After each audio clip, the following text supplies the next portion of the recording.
I now declare the September 23rd, 2021 BZA meeting to order and ready for business. Please join me in the Pledge of Allegiance. I pledge allegiance to the flag of the United States of America and to the republic for which it stands, one nation under God, indivisible, with liberty and justice for all. Thank you. That's 6 feet. Okay. Next on the agenda is roll call, please. And we're doing BZA, right? Correct. Carrie Simpkins is absent. Bill Crawford, Yeah, here. Jeff Fisher, Darren Price, Here. Leota King, Here. Bill McDaniel, Present. Jeff Westling, Present. and myself. Okay. And we're going to skip the minutes. Thank you. Public hearing number 15371 for Roger and Debbie Miller requesting relief of the 10 feet setback on the side yard and to be built no closer than 3 feet from the south side property line. Okay, now you want to come up and give speech, please? Just basically just give us what you're Yeah, trying to well, do. just explain what it is that you want to do and then the reasons such as, Okay. because I know it's to provide some, for your mother-in-law when she's comes out, yeah. Yes. We want to add a garage to an existing garage. We just want to extend it to the south side of our property. And it's because my mother comes and stays with us, and we need an extra place for a car. We also need storage for bikes so that we can quit lifting them off the wall, because we can't lift them off the wall anymore. Things like that. There's nothing going to be in there but what is in a typical garage. The garage will be built inside an existing privacy fence that's already there, and there'll be a 2.5-foot path between that existing fence and the new garage that we're building. Okay. And you're saying that the fence is half a foot off of the property line then? Yes. Okay. All righty. I think that's all we need for now. Oh, that was easy. Yeah, see, Thank you. we're real easy to get along with. Oh, and you'll probably want to bring up the, thing about the, probably the firewall. Okay. Yep. Okay. Any discussion? I've got something I want to say, but you guys have anything you want to say? Has there been any contact from anybody opposing? No, I assume that you also spoke with them, especially the neighbor immediately south of you. Well, that is owned by a rental company. It's owned, I don't know these people. Oh, okay. It's like Inch or something Some kind of company. corporation or something in it? Yeah. LLC. Yeah. Okay.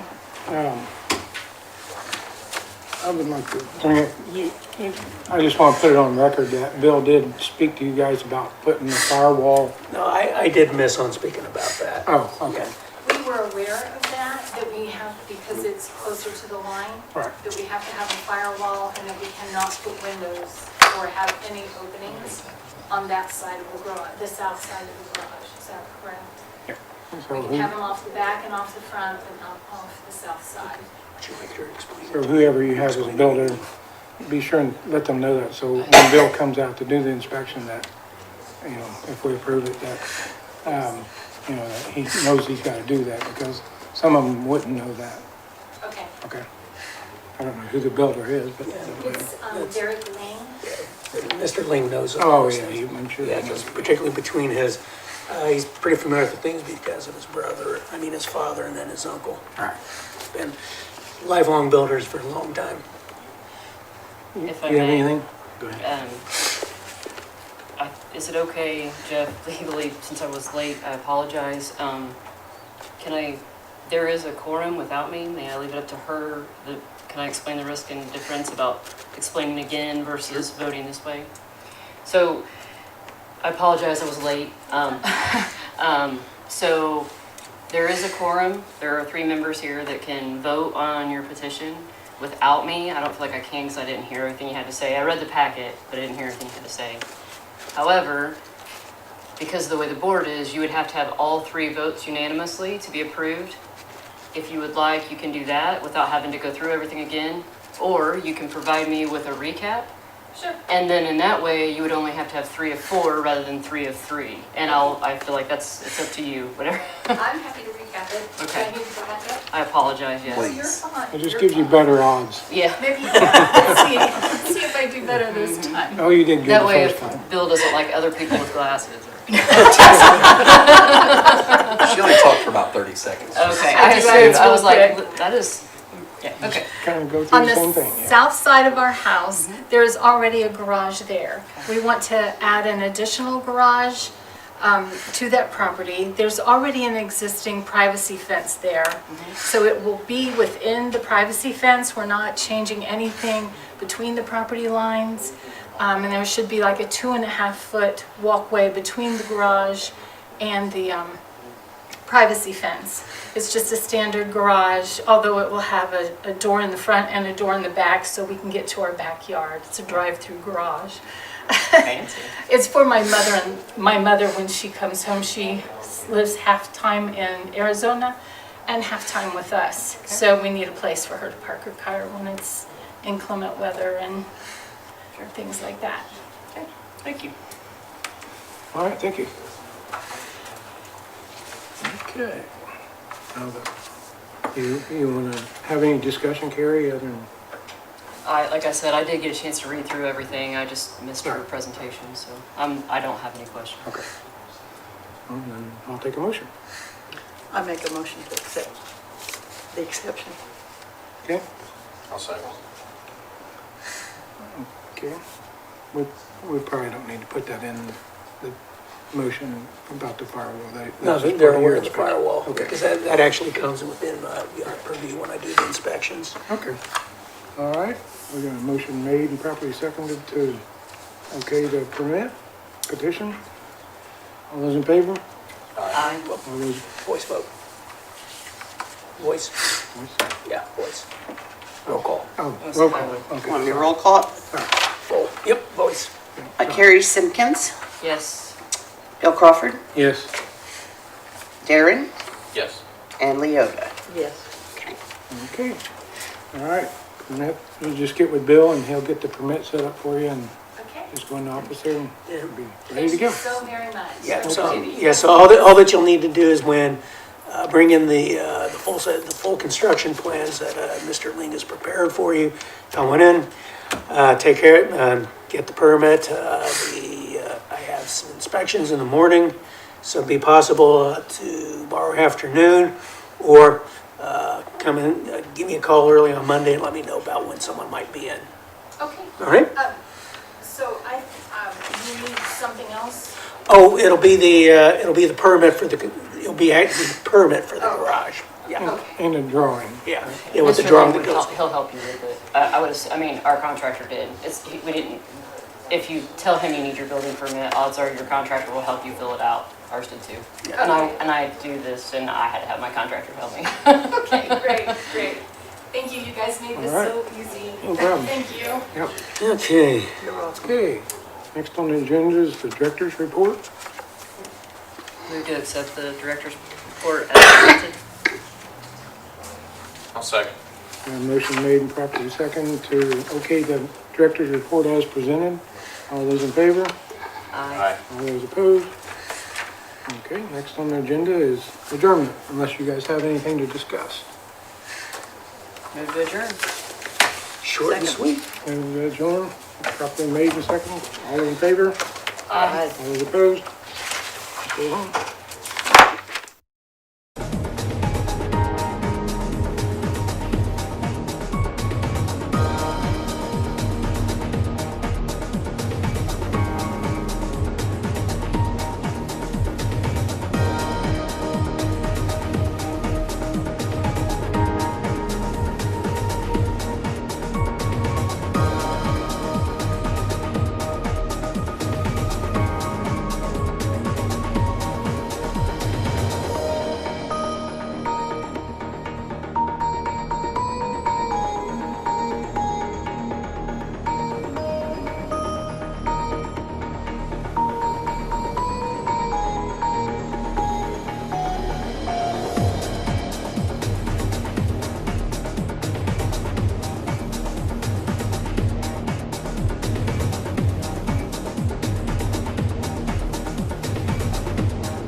call the September 23rd Area Planning Commission meeting to order. Please join me in the pledge. Gary, would you like to lead us in the pledge? I pledge allegiance to the flag of the United States of America and to the republic for which it stands, one nation under God, indivisible, with liberty and justice for all. Madam Secretary, roll call, please. Darren Price, Here. Leota King, Here. Brian Durham, Here. Dale Munson is absent, Gary Naylor, Here. Robert Stewart, Here. Brian Robb, Here. Bill Mackey, Here. Darryl Drew, Bill McDaniel, Present. Jeff Wessling, Present. and myself. Awesome. So we have a quorum. Do we have minutes? No. We do not have minutes from June 24th through August 26th. So we will move on. The first item on the agenda, reconciliation of the ordinances between the city of Connersville and the county commissioners.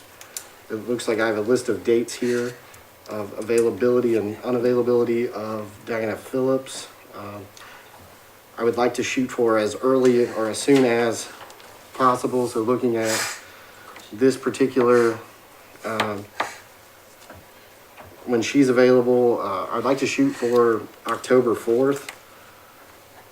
To have that, What day of the week is that October? is a Monday. Okay. That committee consists of myself, Dale Munson, Brian Robb. From this committee, Dale Strong, County Commissioner, Diana Phillips, President of City Council. So we'd like to shoot for October 4th, sometime in the afternoon. And, okay, and with, Is that a? Board of with Works Dale, That is a council meeting day. yeah. And with Dale, Diane, and Brian, do you have any time in the day that does not work or what is better for you? Yeah, just pick a time. Okay, sometime in the afternoon. Dale? I think Monday, October the 4th sounds okay to me. Okay, okay. And afternoon is the, it's 2:30 sound good? Okay, because this will give me a chance then to notify the newspaper of, okay. And then also with the radio. Monday. And where shall we meet? I mean, You could probably talk to Diana as far as the meeting room or in here. Okay. either in council chambers or the mayor's conference room. Okay. I will then contact tomorrow Diana about that. There's conference room. Or that would be a more comfortable setting. There's conference room or council chambers. Okay. All right.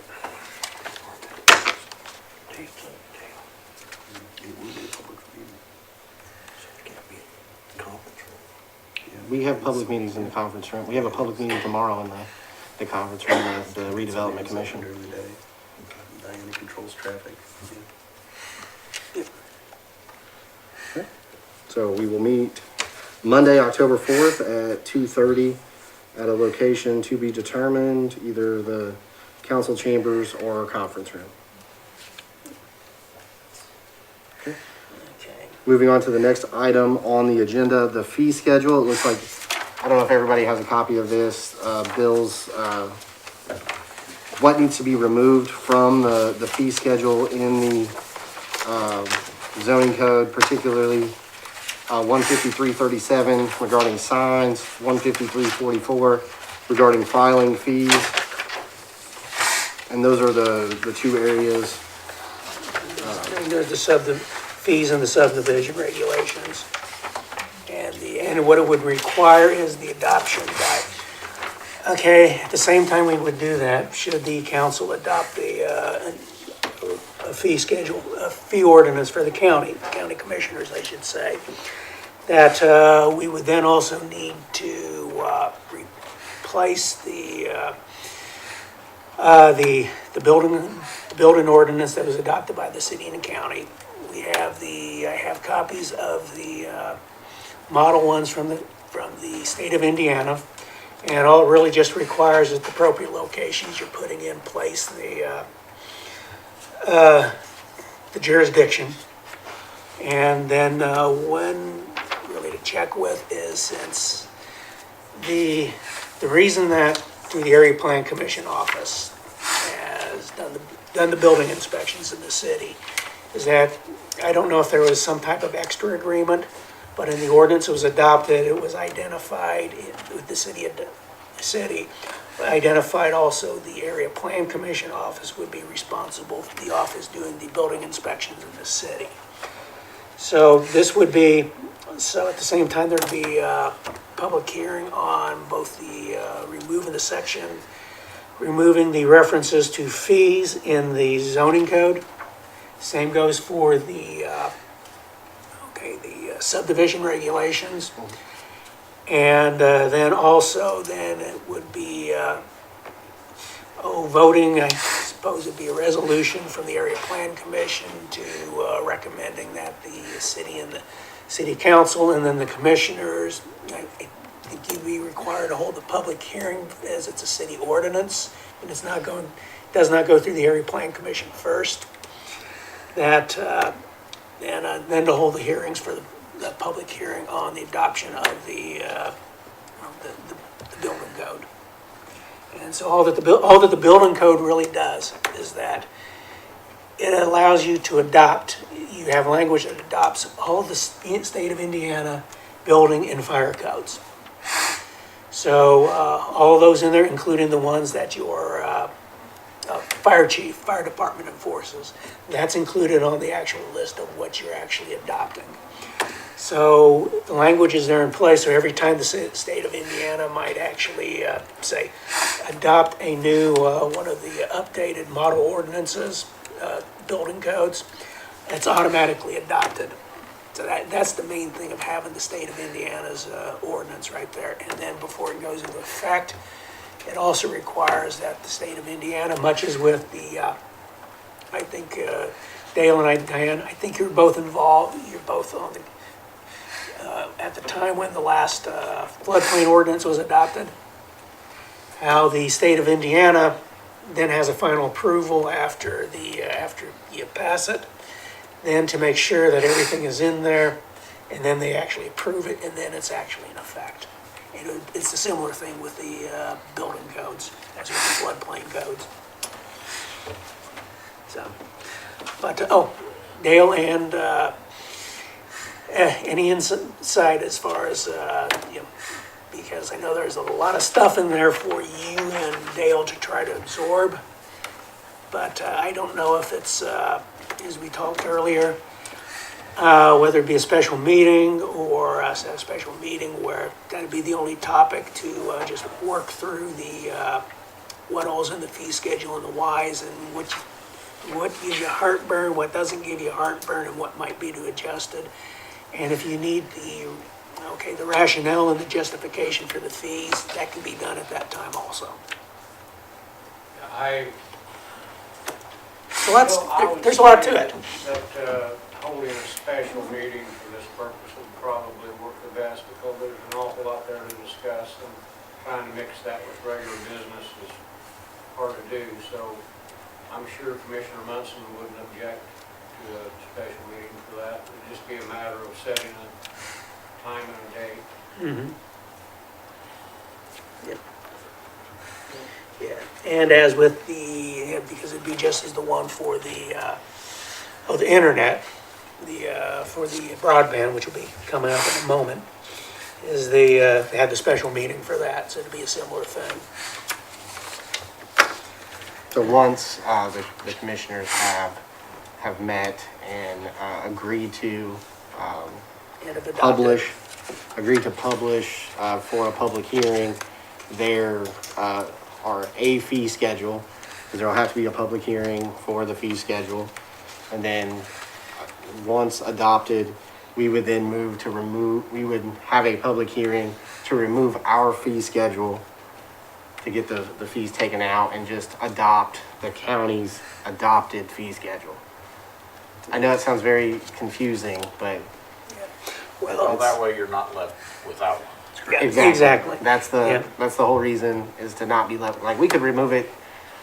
We could have a public hearing next week and remove it, but then we're left without a fee schedule. Yeah. So, And one of the reasons for this also is that the state doesn't like.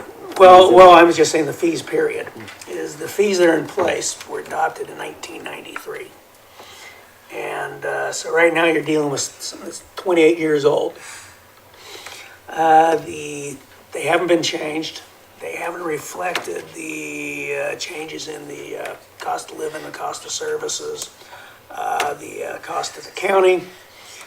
And even at the time those would have been adopted with some of the permit fees, they're being subsidized out of the general fund. So basically taxpayers were subsidizing the inspections for special, for something doing something special. There's certain things that that come out of the general fund, the services that you provide everyone. But someone wants a very special service, those costs need to be borne by should be borne by the person who wants the special thing done. Petitioner. Yeah. And it would also affect petitions also. So we'd like to, hopefully, that's our goal by end of October, beginning of November, that we can, and I think that's a realistic timeline. It gives us a month to at least be ready to public hearing, 2 public hearings to begin removing our fees. Yeah. So, next on the agenda, under zoning code, I have rural broadband, Dale Strong. And I gave everybody a copy of from the company that spoke with, the commissioners last week. Okay, what did you provide for them, Bill? Oh, I provided, it's from the slides that Okay. she provided.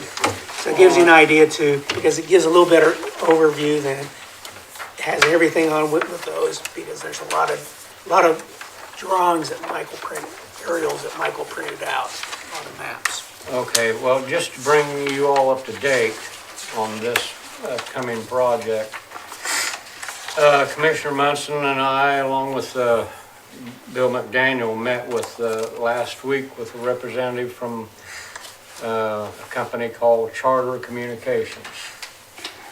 And they have, in recent months, been through the auction process that the FCC goes through in determining where they're going to allow federal funds to be expended for rural broadband. And they call this the Rural Digital Opportunity Fund, and it's administered by the FCC. And their initial plan is to string from 150 to 200 miles of fiber optic cable in the county as a beginner. This project is determined by the areas on the map that the FCC has determined are broadband deficient. Of the census tracts. So they didn't give us any opportunity to make any input in this. The FCC has determined this. I brought along some larger maps that I've received since we met with them that shows the areas to be served. This project is mainly in Jackson, Jennings, Columbia, and Waterloo townships. There's a little bit, I think, in the part of eastern Connerville Township, I think. But these maps are very detailed. And this is absolutely rural broadband. And they intend to deliver service of a 200 megabyte download, 100 megabyte upload, which is pretty good for that kind of service in this area. Now, their project is not only is going to involve the stringing of fiber optic cable, which they're going to hang from utility poles. There will also be a series of communications towers to go along with this project. They expect, though their plan is to start construction early 2022. They're talking January, February. So the reason I wanted to talk about this is to forewarn you, these people are coming and they're going to need to go through the permitting process. And we would hope that both the APC and the BZA would do everything possible to expedite this permitting process for them. We don't want this to be held up for a day for anything, because I'm eager to get this thing started. Now, just this week, as a side note to this, the Indiana Connectivity Program announced this week that they are, well, Monday, they're opening a portal for underserved areas of the county to get their names on the list to make them eligible for $270 million in rural digital construction, very similar to this. And we hope, here's my hope, that we can use this program to augment what Charter Communications already has planned and build out from there. That would be independent of the FCC's determinations. But we all know, you get into Orange Township, you don't have adequate internet service, along with, a lot of other areas of the county. So this is going to be, Bill and I was talking about this today, this is going to be a game changer for the rural areas of the county. And I'm certainly happy to bring this news, and I'm willing to go above and beyond to see that this thing goes smoothly and as quickly as possible. The Charter Communications has until December 31st, 2027 to spend all the money that they have access to through the FCC program. They have said that there will be a second round coming, but they don't know when that's going to be. So I think it's realistic to see high-speed rural broadband service in the entire county within the foreseeable future, which would be an absolute game changer for us. Now, I know that Rush County, I see, has, they're putting up all their ARPA funds for, they've issued a request for proposals for this pretty much the same thing in their county, but they are not included in the FCC's auction yet. So I don't know how that'll come out with them. So I feel very fortunate that we have this opportunity. So, Bill, am I leaving anything out here? No, I think you're pretty much touching everything that we spoke about. And there'll be, well, one thing, particularly with the zoning board, there'll be multiple towers they don't know yet. Have not had the opportunity because their siting people have not contacted me yet. Their siting and engineering have not sent me an email yet or a phone call. So I'm waiting for that so we can discuss what we need to do. Okay, so once the locations are set, already let her know about that. One of the things we're going to have to work on is going to be with the airport overlay district, and then for any of the towers going through the process that to get the FAA determinations of no hazard to the airport operations. And they also said just in their area, they're gonna pick up 1,000 new homes. Yep. That's what they're gonna pick up, just what they're doing. Yep. That's not counting any extensions or anything. Yeah. Yeah. Well, they estimate at least 1,000 points of location. So, Yeah, the term they use is pass-bys, and so it's each dwelling that they're passing by is what they're referring to. On disruption of service, will the local people here maintenance? Okay, we didn't discuss anything about the maintenance people. Or hanging from poles, you'll have a disruption of service. Oh, yeah. Oh, absolutely, yes. So I would assume there's going to be something like that because everybody else that comes in, they have line people just like I one. can call up Henry County or Duke Energy if I got a problem. I like to know the phone number someplace I can call if I don't Yep. have. Yeah.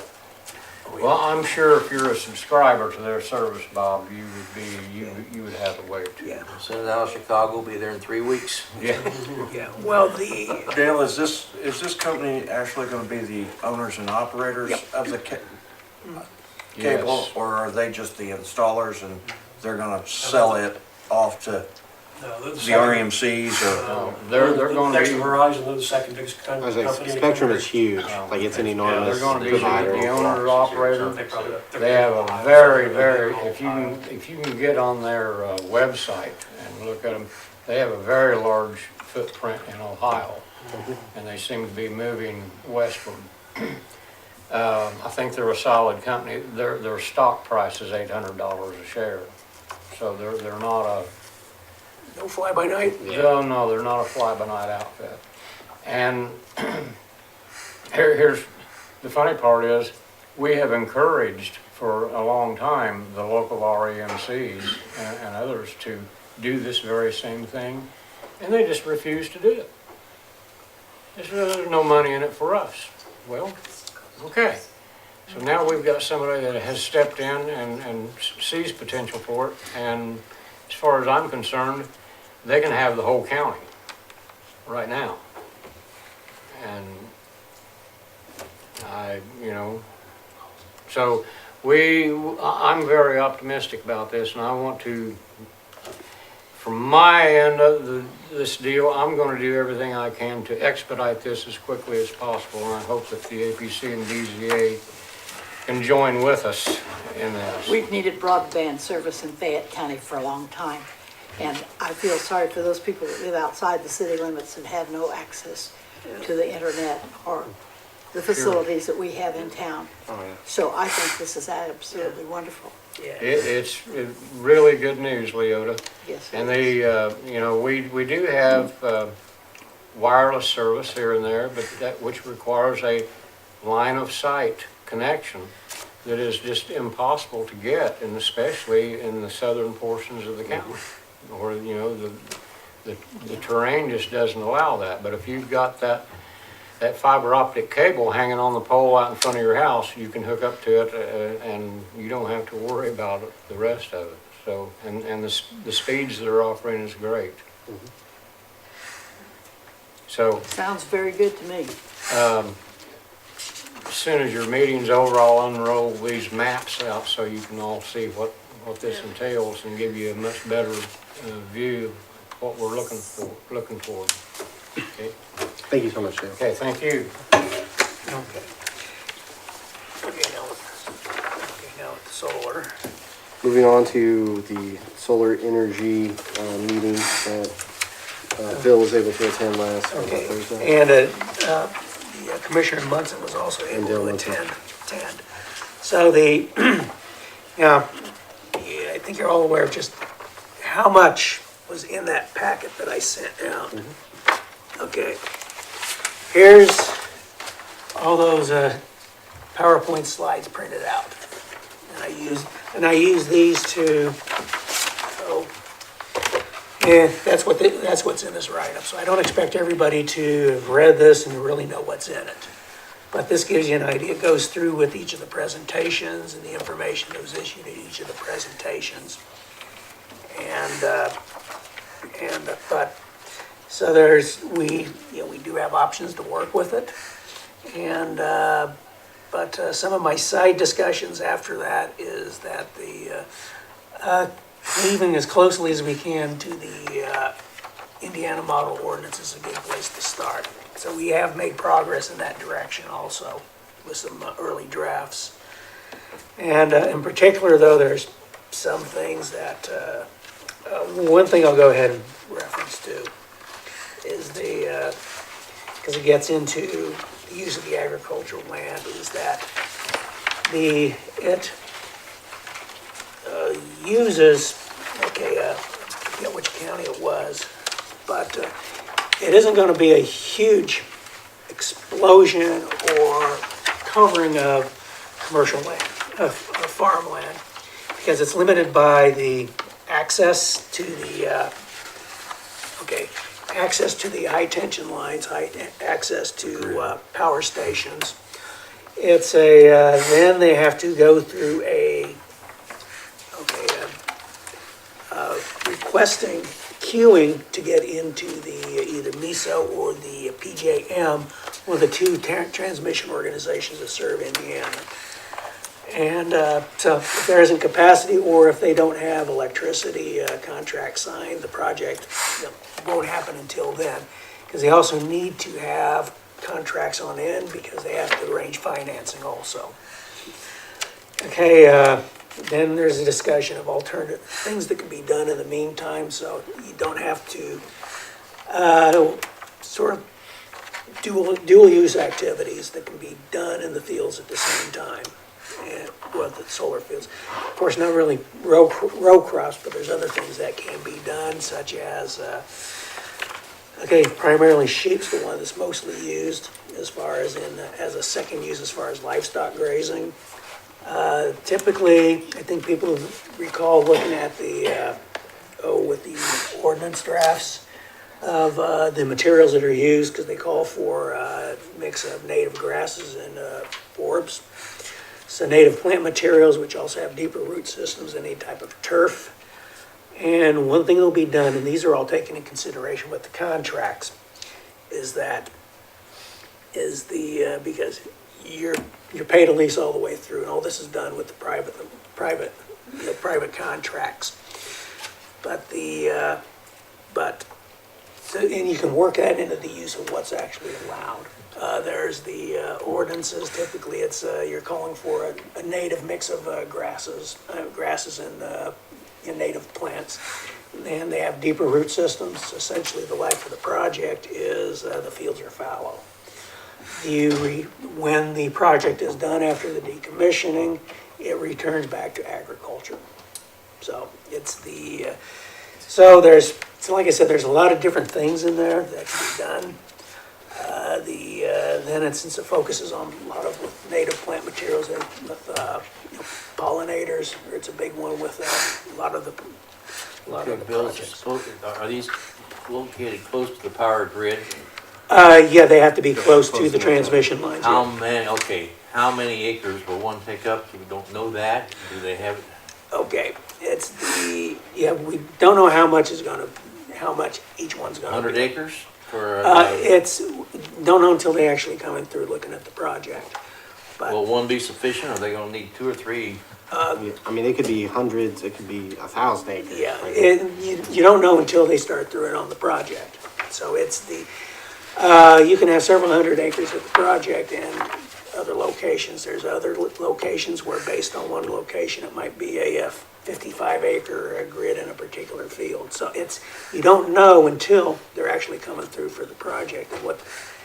And the capacity, when they're doing their initial research of the actual power lines that they're going to put the electricity into, is a constraint on the potential for how much you might have locally. And that's not really done until they start looking at the area. So there's no way to really answer that question right now, Bob. But It's like when they came through to do the solar for the city. There was the original plan called for a small solar field down in the middle of the racetrack. Once they got to doing the project and figured out where they were going to put everything, they found that they didn't need that to meet what the city needed. yeah, so there's a lot of analysis that goes through the actual project as part of the project engineers. So if you can't get electricity on stream, you can't sell the product. Well, it really might not happen. So there's a lot, and the period of time from starting to look at the project through, they refer to your questions yourself right there as far as the due diligence part of the phase. So it's not uncommon to be, 3 years before they start construction. So it's not something that they say, we're gonna start right now. So it can be a while, and depending upon the size of the project, it can be up to 2 years of construction for the entire project. But yeah. So sadly, I don't have a direct answer for your question, Yeah. because there's just so many variables. Because as we go along, there's gonna be more need for power, then they're Yep. going to need more property, or at least some leases or something that they can build on. Yep. And one of the things that they mentioned is that, because when you have, so they don't add anything after the fact to that particular project. What it would be another project. And so it's And the, all within a certain area, because you gotta be near the grid that they can look into. yeah, exactly. Do we know what area of our county right now they're talking about then? They're not even talking there's not about a Fayette County particular, yet. We haven't had anybody approach us. But in general. So you one look of at the things that'll be traction key lines. for that is us also having the ordinance in place.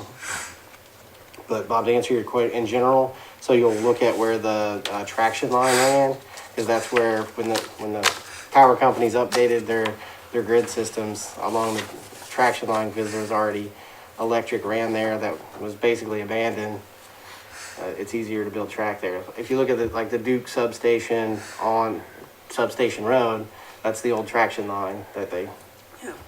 put the substation in. Yeah, and also there's also the distribution lines for the REMCs that go through the western part of the county also. And, and so there's all the various things that take into consideration as far as the setbacks, heights of the structures. So like I said, until, someone approaches us and they go through what they actually need, we really don't know the size of it. So until they know the size of what a project would be and all the land that's actually affected, they aren't going to approach as far as any sort of permits or a special exception until they have that information. But what we're going to have to do, are we going to have to put something in place to let them know where they can do this, or we just have to wait till it passes? Okay, that's why you have the in the zoning code. That's why you have this, the solar ordinance amended to the zoning code. Because that tells you what you can do locally, what you can't do locally. And the thing that defines where they're gonna be located, as you mentioned, are the transmission lines. So that's gonna be, so there's transmission lines, the substations, whatnot. But We can tell them where they can, but it's still gonna be up to the farmer to let them do it, right? Absolutely. that's a big part of it is. Somebody has to be willing to agree to lease or sell property. Because that's a big part of it, because it's, everything as far as that was the last presentation, it's the one that's in the back of it, the legal aspects, and is mostly focusing on the agreements and the things you look at, that would be looked at in the process negotiations between the developer and then the property owners. At least with the company that had a couple of representatives there, they prefer to actually deal with a property owners group. They don't want to go through the individual negotiation. They can, but You're gonna find two farmers to agree to anything? yeah, exactly. So, Good luck. this is the sort of thing, for example, is, okay, if you want them to focus on trying to do dual use, some companies are glad to do dual use. Other companies, they don't want to do that. Yeah. So there's a lot of things that really need to go into it. But yes, I mean, and as time goes on, and one of the presentations is that the costs have dropped in the last decade. They've declined 80% over what they were, and then also the efficiency of the panels have increased. So now it's at the point where it's, at least some of the graphs and the information they're showing is that it's the most cost-effective generation of electricity. One aspect that goes into the cost is that unlike with the coal or the natural gas, is you don't have the large power plants to maintain. And particularly with coal, it's pretty costly with a lot of the maintenance of the plants. So the cost, and then also as the coal plants get decommissioned, you then have to figure out how you're going to replace the decommissioned power plant. And the one with that is let me find that one. It's okay,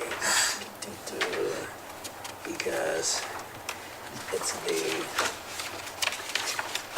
it's right at the start of it. Okay, it's for right now, the current projects in the interconnection queue. Right now, it's the 75, for example, with the MISO, it's one of them, it's 16.6 gigawatts and 75% are solar. There's 4% wind, 8% battery storage, 13% are hybrid. Now in the PJM district, which is more up north in Indiana, is 59% is the solar, and that actually has some natural gas. But nothing's coming online for new coal plants. There's another one with even the utilities are projecting a significant reduction in their reliance on coal. Well, I see where it says decreased taxes, so apparently the county's going to be getting money out of these. Absolutely. Yeah, I mean, it'll be an improvement. Yeah, because what it is, and that's one of the ones that goes into the actual agreements between the property owners, is, okay, who's going to pay the actual taxes for the improvements? Typically, in personal property, it's typically the actual developer who pays the taxes on the personal property. Then also in the agreement is that, so if there is a higher, assessment on the land, who's actually going to pay for the higher assessment on the land? So those are some of the things that go into the agreement. And then some of the ones of course, with this will be things like the decommissioning plan. And they can be up to, with the extensions, they're looking at typically, maybe up to about 20 to 30 years for a typical project, typical field. But with the extensions on the contracts, they can possibly be up to 50 years. So, but at the end of the project, it does go back. It's the bonding requirements then pay for the removal of the materials, and then it goes back to complete use to the property owner. So, like I said, there's a lot there. There's a lot there in this material, and there's a lot to absorb. And right now, I really can't do that justice because it took me about the last 3 days when I had the opportunities to put this together. So I really haven't fully absorbed all the information either. Bill, may I add something? Yeah, sure, Vivian. I've got pink clothes on, so sorry. Oh, that's I'll try to okay. cover up. Painting the kid's house? No, actually, down in Pleasant View. Yeah. A couple months ago, Vivian Heimlich, Posey Township, Bentonville. A couple months ago, I was with Senator Rutz, and we got to talking about all the Indiana, Michigan Power and Light. Yep. Solar panels are going all over Wayne County, so please, Brian, because I know you check with Wayne County on their ordinances. He told me that the IMPL contract with the commissioners in Wayne County is that when the units are decommissioned, they're going to remove 4 feet of soil because of cadmium leaching out of the solar panels into the soil. Okay, that's information which is they said that they don't leach. So that's I mean, so evidently that's in some. So check on it. Okay, that's all I'm asking is check on that and see if what I heard from Senator Rotz was correct. That there was leaching of metals out of the solar panels into the fields, and they had to remove 4 feet of soil put them in a environmental landfill, which is very expensive, and replace the soil. Yeah. So please check on it, that's all I'm gonna do, okay? Bill, I would like to, so we have somewhat of a rough draft of an ordinance. I'd like to look at the, moving it to look like the model ordinance, because I think there's a lot of the work already done. And I think that's something that we can send out like we had previously done and do some email work to get it to have a conversation at our next meeting. Well, what I would like to do then is, if you and I, since you've done work and I've done work on it, so you and I sit down and we can work through some of the aspects of it. Well, my conversations, one of those mentioned is a good ordinance is also the one from Marshall County. Right. And I mean, they close pretty closely to the Indiana model. Yeah, and then, after the first time we met and there were, not the first time we talked about the solar ordinance and the deficiencies, honestly, Marshall County was the one that I went to for the decommissioning I'm not gonna say that I just took the word Marshall County and put Fayette County in it, but it's not far off from that, especially with the bonding language, the removal language, to mimic Marshall County's ordinance, because everything that I read indicated that they had a pretty good, solid ordinance to model after. And I'm all about not, trying to reinvent the wheel. If somebody else has already done the work and that we can steal it from them, that's even better. As long as it makes sense for Fayette County, as long as their work makes sense for Fayette County and we can borrow from them, I'm all for that. Well, it says it has minimal disruption of soils and drainage tiles and land return to productive farmland in the project. And it goes into then some of the agreements that go into the agreements with the landowners is also about the, who pays for what when it's damaged and how they pay for it to then determine the damage. So these things are just, they've got a term life. They gotta move someplace else, right? I mean, you just, why end it? I mean, I really don't, honestly, I don't know if they know, particularly as a newer, as they're improved over time. I don't know if if it's working, you're getting paid for it, stay there 100 years, Yeah. I don't care. Well, I don't know if they're aware of that, certain of just how long they might really last, particularly I as the think it's technology's probably changed. similar to the battery life, Bob. Right, yeah. That the photocells will eventually degrade. Okay, then wouldn't you replace it and keep it the same place? So you're Yeah, gonna Bob's move just it up About and move it. changing them Yeah, out. yeah, you Same could way, essentially same change it way. out, Yeah, yeah. okay, you're gonna keep using that piece of ground for it. If they wanted to. Providing the technology hasn't Yeah, changed. yeah. Yep. But yeah, like anything else, like your battery on your cell phone, over time, it. Well, I understand that, I just, they're talking about putting the land back where it goes, and they'll be moving it someplace, because they still need the energy, so why not just leave it where it's at and change Right. the, You think it'd be more cost effective that way, since Yeah. they already have the infrastructure built? They mentioned Posey County spent $264 million, and then they got $35 million of benefits out of that bill. Yeah, the Where's 264 million, that was the actual investments from the company. From the company? Yeah. Okay, and then the $35 million, how's that redistributed, or where's that go to? as far Okay, as- that was through the, a lot of that's the tax payments, and I think some of the others is other money that's spent by the company locally. Yes, it's the, What I'm getting at is what gets into the pockets of Yeah. the county, the city, whatever, or is that? yes, you can, it was, Like the wind It's kind of farms, doesn't impli- the wind it's kind farms, of a lot of the impli- money just goes into the people that put the windmills up, the storm? because what you get is because it's all based on so how much, What you're asking is correct, yeah, so Yeah. it'd be, when they throw that $35 million figure, that's every person who has a lease, that's the tax revenue that they've generated from that, that's the people that they paid to install while working in that county, who paid county So income tax that's what on it's all, it. it's Yeah. the- Yeah. okay. Typically, that number's gonna look larger, in my opinion. They always try to inflate those Oh, numbers to sure, look but I larger was just than. curious. Well, 'Cause it looks better. well, one that's probably a good idea, gives you an idea, is if you look at the one for the, revenues that were generated and then distributed to the schools there in Randolph County.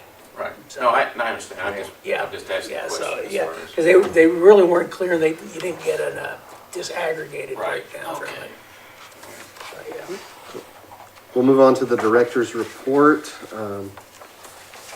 If there are no questions regarding the director's report, I would entertain a motion to accept. So moved. We have a second.